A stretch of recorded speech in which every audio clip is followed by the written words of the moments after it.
Welcome back, ladies and gentlemen, to Canadian Football Central CFL content for the fans, by the fans. And we got another video coming up as Kian Schaffer-Baker re-signs with the Saskatchewan Roughriders. Canadian talent from Mississauga, Ontario. Went to school in Guelph, only 27 years old. He's been with the Riders for the past 5 seasons, counting the 2025 season, and has been kind of a staple of that offense in that time.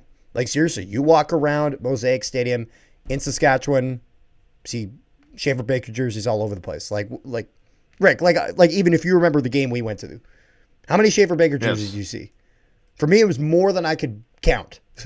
More than MLS. Well, to be fair, MLS also made a bit of his bigger name kind of this year. You know what I mean? That's kind of when he really kind of took off, where Schaffer-Baker is kind of being an established name for the past half decade now at this point. Wow. It's kind of crazy to say that he's been around for that long, but it's true. And so he signs for a 2-year deal in Saskatchewan. And I called this because me and Rick had a conversation kind of off camera a while ago, where Rick wasn't necessarily saying it wasn't going to happen. He was just being like, I don't know who they're going to take. Is it going to be AJ Allen? Is it going to be AJ Ouellette? Is it going to be Kian Schaffer-Baker? And I said, I don't think that they're necessarily not going to sign those other ones, but I think Schaffer-Baker is going to be a priority because, firstly, Canadian talent. Secondly, he's not old. He's on the younger side of things. Third, established piece. He's been there a while, you know. He's been there through the rough times, and boy, he's being there through the good times now. Fourth, the man sells jerseys. From a financial perspective, it makes a lot of sense. And with him only playing 5 games this last year, I imagine his contract, again, we're just having to speculate here because we don't have the figures out, is probably pretty similar. I don't imagine that he's getting this massive increase that you're seeing with MLS and whatnot. He got... Oh, do we actually know the figures? So, I'm basing this off of last year's. Oh, okay. So, just keep that in mind. So, last year, he got $190,000. And when I say last year, I'm talking about this past season. So, he had $190,000 hard money, $210,000 max. Yeah. Which, he probably didn't get the $20,000 in incentives. So he still got $190,000 for playing 5 games. Yeah. So I don't know if it's a bit of an increase, if it was, you know, a little less. Show us what to you be got, honest, I would not be surprised if he's making around the same. Because it's one of those things, he's established name. He's kind of, his reputation speaks for itself in Saskatchewan. He's done very, very well there. And I think he'll continue to do well. I think the big thing is just trying to keep him healthy. Again, they only got 5 games out of him last year. They're looking for a lot more going into this season, and so is he. I don't think he enjoyed playing only 5 games. I think he wanted more. And so my thing is, where does this go next? Because you have Schaffer-Baker, Duncan Busby, Ajo, and Emilus. So that's 4. You need 6.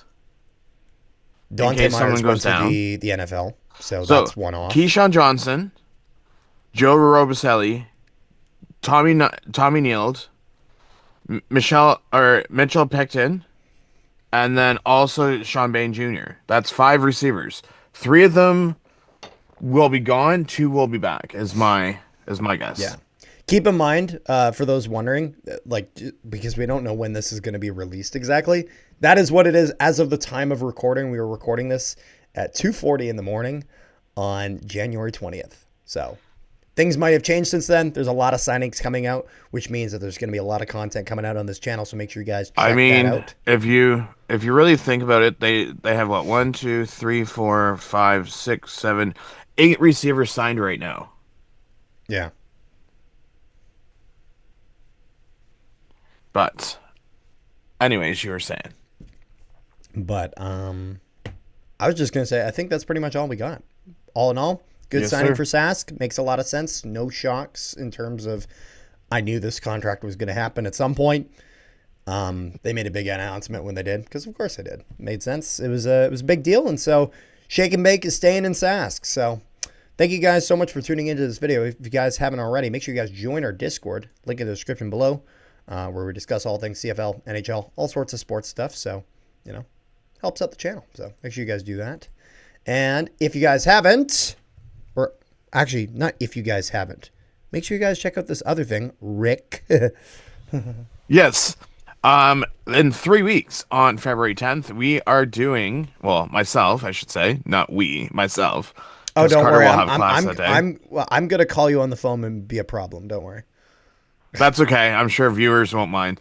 I'm gonna be doing so the coverage is gonna start at 8 in the morning, and I'm probably gonna go till 8, 9 o'clock at night, maybe 10.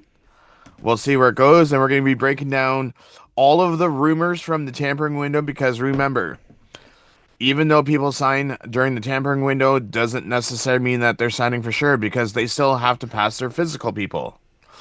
It's happened before where people have signed through the tampering window and they've not been signed a contract because they fail their physical.